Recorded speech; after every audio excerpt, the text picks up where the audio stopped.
Beginning of the 20th century, the Jesuits decided to implement their plans to create a central bank in the United States.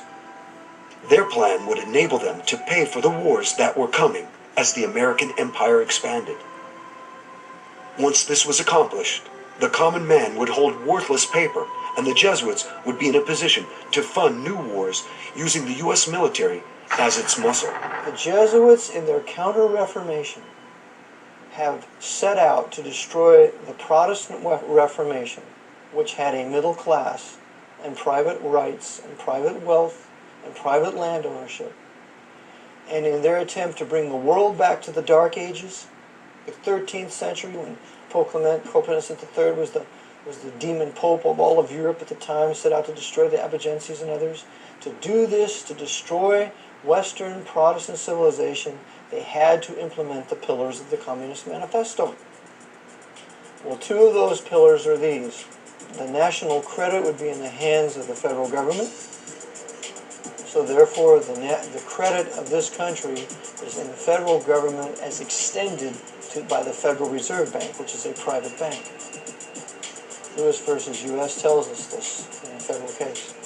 So this private Federal Reserve Bank, which is controlled by the Vatican through its various orders, particularly the old crusading orders like the Knights of Malta and the Knights Templars, which are today high-level Freemasons, they have put upon us this horrible Federal Reserve Bank, which is the Pope's bank, to finance all the Pope's crusades since no later than the Spanish-American War of 1898 to the present.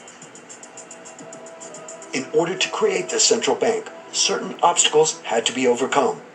First, those opposed to a central bank would need to be removed, and secondly, the law would need to be changed, or simply appear to be changed. To deal with the troublesome individuals who opposed a central bank, the Jesuits spared no expense. They built a ship of death called the Titanic. The sinking of the Titanic was the design of the Jesuit order to get rid of the opposition to the creation of a central bank in the United States. And the men on the Titanic were opposed to a central bank. They had to die. Among those were John Jacob Astor, Isidor Straus, Benjamin Guggenheim, and a host of other millionaires who were opposed to a central bank in America. Therefore, they had to be taken out of the way. And they were on the Titanic.